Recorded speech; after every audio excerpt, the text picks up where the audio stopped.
The spaceship the Odyssey was a marvel of engineering, a beacon of interstellar cooperation among various species. Its mission, to explore uncharted territories and foster alliances. Captain Elara Ward, a seasoned astronaut with a fierce determination, led the diverse crew. Among them was Navigator Qualax, a being from Drinter with a serene demeanor and a mind as sharp as any computer.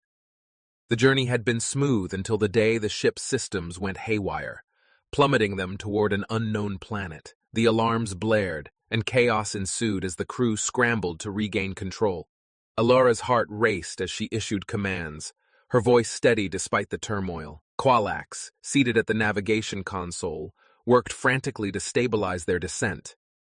The crash was inevitable. The Odyssey broke through the planet's atmosphere, its hull screaming in protest as it tore through the sky. The impact was catastrophic. Metal twisted, fires erupted, and the once proud vessel was reduced to wreckage scattered across the barren landscape of Alpha 97.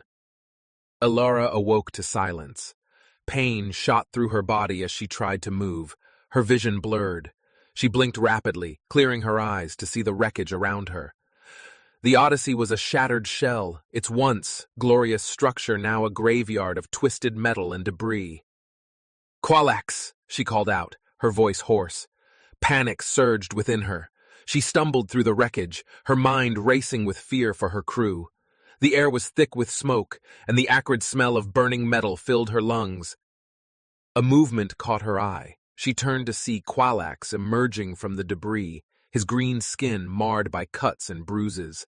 Relief washed over her, and she rushed to his side. "Are you all right?" she asked, her hands trembling as she checked him for injuries. Qualax nodded, wincing as he moved. "I am functional," he replied in his calm, measured tone. His golden eyes scanned the wreckage. "We must assess the situation and ensure our survival." Elara nodded, forcing herself to focus. The rest of the crew was nowhere to be seen, and the grim reality set in. They were alone on this desolate planet. The weight of command pressed heavily on her shoulders. "Let's salvage what we can from the ship," Elara said, determination hardening her voice. "We need to find shelter and supplies." As they worked together to gather what remained, the initial tension between them became palpable. Qualax's reserved nature and meticulous approach clashed with Elara's assertive, action-oriented style. They exchanged terse words and wary glances, each struggling with their own fears and prejudices. Yet, amid the hostility, a fragile understanding began to form. They were both survivors, thrust into a situation neither had anticipated. Survival demanded cooperation, and despite their differences, they recognized the necessity of working together. As the sun set over the barren horizon, casting long shadows across the wreckage, Elara and Qualax built a makeshift shelter. The night brought with it a cold that seeped into their bones, and they huddled close for warmth, the silence between them filled with unspoken thoughts and unasked questions.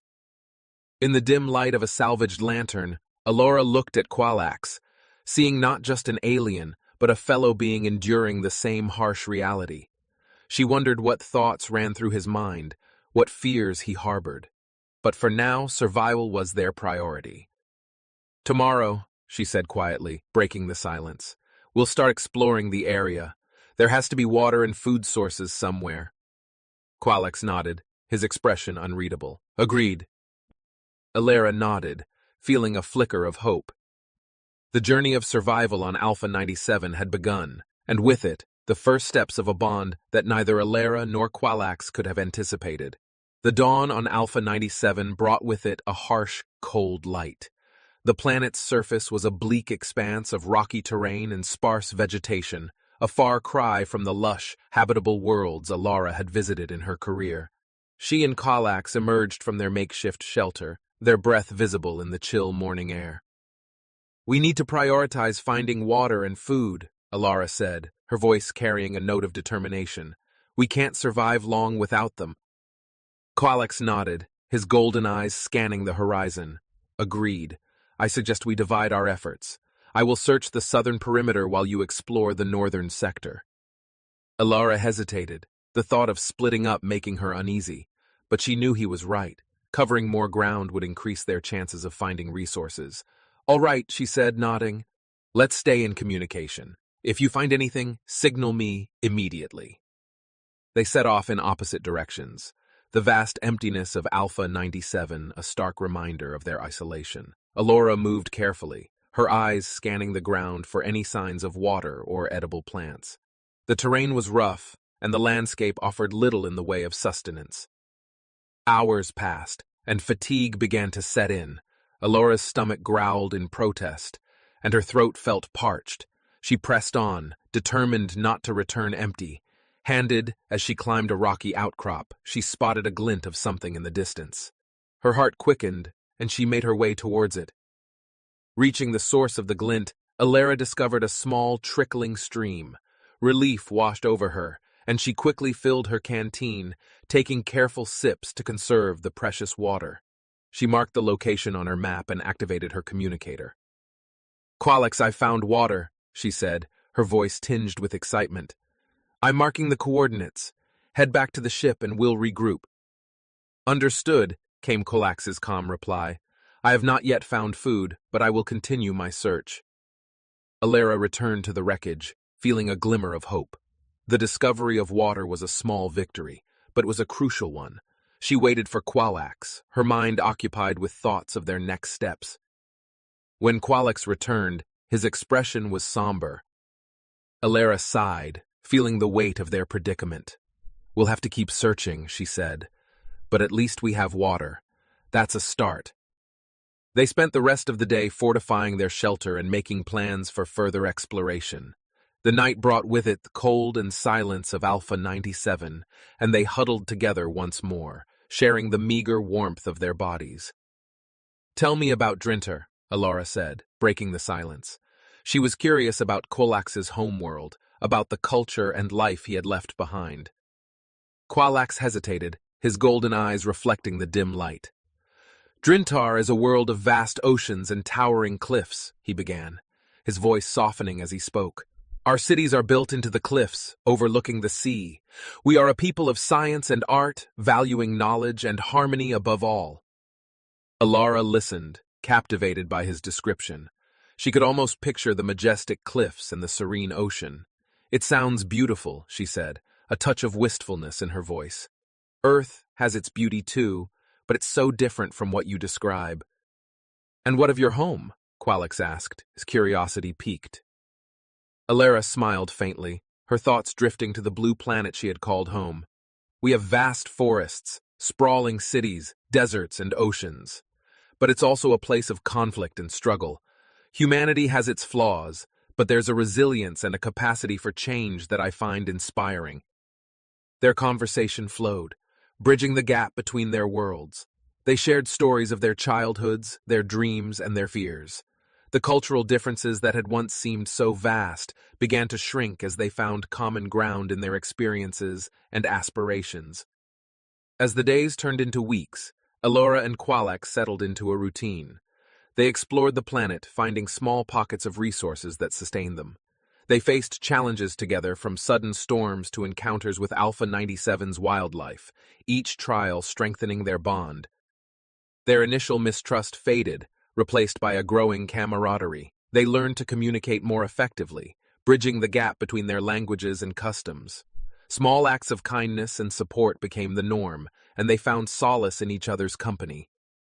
One evening, as they sat by the fire, Alora turned to Qualax with a thoughtful expression. "Do you ever wonder if we'll get off this planet?" she asked, her voice tinged with uncertainty. Qualax was silent for a moment, his gaze fixed on the flickering flames. "I do," he replied softly, "but I also believe that as long as we have each other, we have a chance. Survival is not just about physical strength. It's about the bonds we form and the hope we hold on to." Alara nodded, feeling a warmth in her chest that had nothing to do with the fire. "You're right," she said, a small smile forming on her lips. "Together, we can face whatever comes our way." The journey ahead was uncertain, but for the first time since the crash, Alora felt a sense of hope. She and Qualax were no longer just survivors. They were partners united by a shared struggle and an unexpected connection that transcended their differences. The days on Alpha 97, began to blur into a routine of survival. Alora and Qualax divided their tasks, each playing to their strengths. Qualax's analytical mind and knowledge of alien flora and fauna proved invaluable in identifying edible plants and potential hazards. Alora's leadership and resilience kept their spirits high and their efforts focused. They explored further from their crash site, marking paths and creating maps of the surrounding areas. The planet's harsh environment offered little in the way of sustenance, but their perseverance paid off.